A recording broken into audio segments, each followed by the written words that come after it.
Hello YouTubers. Well, many people have given me suggestions as to things I might talk about in my videos, which is very nice of them, and some of them want me to talk about my motorcycling days, and some about my art days, and some about blues music, and various things. But one recent question was asked about my school days. Well, I've talked a lot about my school days, but only as they relate to incidents in wartime activities and not about school in general. And the question was corporal punishment used in your school days? And of course it was way back in the 1930s, and yes, it was. I don't want to get into sort of deep and meaningful discussions about human rights and parenting and the rights and wrongs of the whole situation, but just to maybe just tell a couple of stories of punishments that were meted out to me. And the first one that I remember was when I must have been between the age of 7 and 11, because I was in the junior school at that time, and I have a vivid memory in my mind of the school, the room, the teacher, and the situation. And I'd been made to stand up, not singled out, everybody had to stand up and read something out, you see, from a book. And I can't remember the book, so I'll have to make up a sentence that includes the word I want to use. Suppose it were a sentence that said, Rupert's mother asked him again what she should do. And so I read out this piece, and when I got to that point, he shouted, "Again!" And so I started again, and I read out, Rupert's mother asked him again what he should do. And at that point he picked up a ruler and slashed me across the hand. Well, it was a thick round ruler, a solid piece of wood, and it's a jolly good job he didn't break my fingers, but he knocked the book out of my hand and he said, "Sit down." And of course I didn't know what I had done wrong or what had got him so annoyed. But many years later I remembered the situation, and I then realized that what he wanted me to do was to pronounce the word again. I had said again, and he wanted me to pronounce it again. So I suppose that was a lesson I learned, that life isn't fair.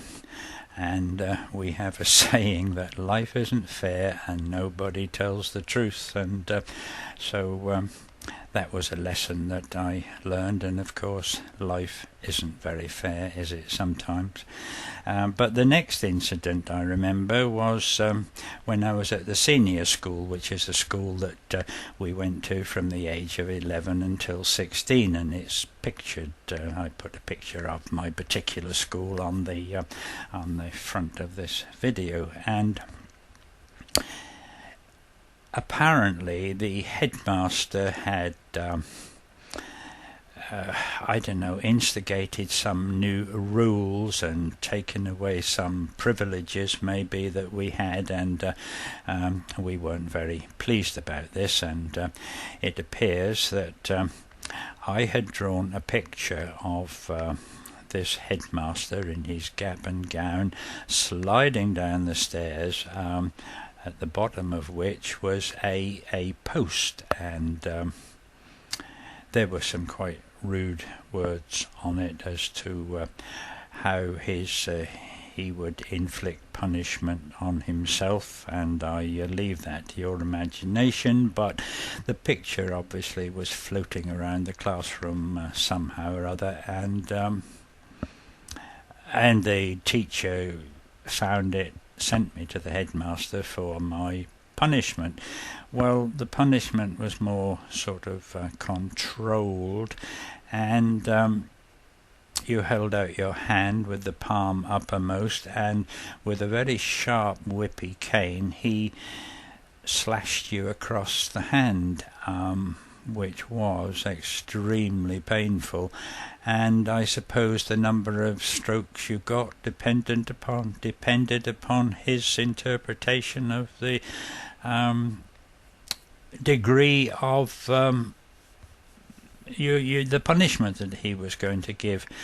But there was an added punishment in that maybe when you got to later years you could take it, I suppose, but certainly in the early years I don't think anybody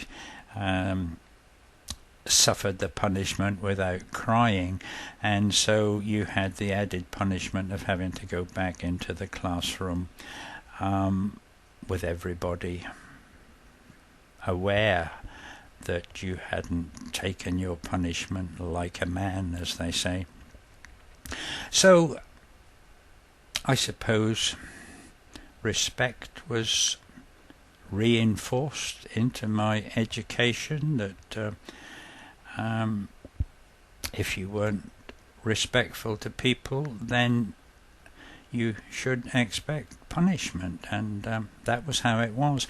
And I remember telling you a story of how I was asked to deliver something from by my father to a shop on my way to school, and I did that, and I was rude to the shopkeeper that was reported to my mother when I got home, and I told you the story of how I had refused to go and apologise to this lady, and she said I certainly was going to, and in my story I remember I sort of left it at that. But in actual fact what she did was, whether she had this dog lead in her hand or whether she picked it up, but she in fact whipped me by whipping me across the back of my legs to this woman to apologise, which of course I did, and so that was another lesson reinforced, that if you were rude, you were reminded of the fact that you would not be allowed to do it. Anyway, that's enough of those stories. 7 minutes has gone, and quite a number of people have said that they like the bit of blues music that I put on the end of the last couple of videos, and so I would like to do that again. And of course, if that isn't your sort of music, or it's or you've got bored already, well then you can click the off button. But this is a piece of music by a blues artist called Lightning Hopkins, and he wasn't one of the blues musicians from the south in Mississippi and the sort of the original blues makers. He was in fact born in Texas in 1912, and he died in the 1980s, so he had quite a long life, and his music was recorded sometime around the 1940s, and I particularly like this one particular track because it's very slow blues with the traditional 4-beat blues rhythm, and I like his philosophy of letting the world roll by, and not getting too upset. And there's a very nice line which says, wait a minute, I've got to read it here if I can read my writing. If I see a mule run away with the corn, I'm just going to tell it to head on. And that's my philosophy too. We mustn't get too upset about things. So I hope you'll like it, and I'll see you again very soon, I hope. But until then, goodbye.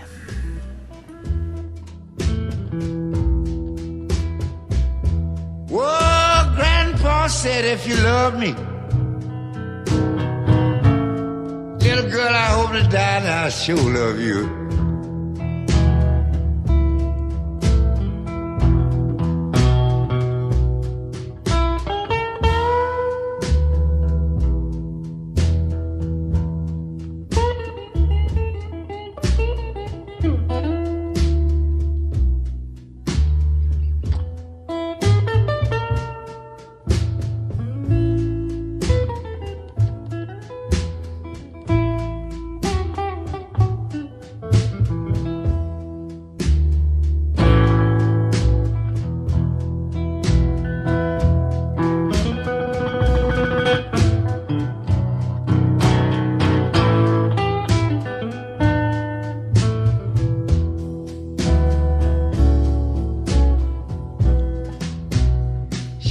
up one morning, the sun was shining. Made her think way back. And Daddy he began to laugh because that was the sunshine that he lacked.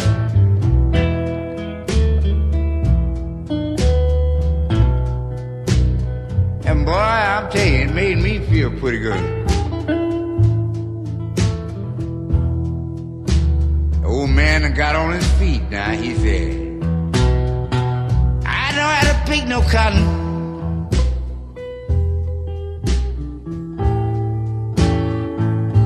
I'm so glad I don't have to pull no comb.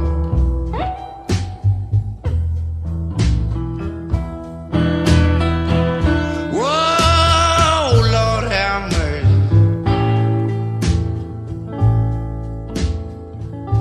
So glad I don't have to pull no comb.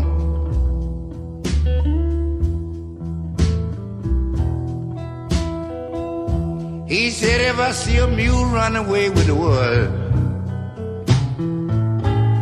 Lightning, I'm just gonna tell him to go head on.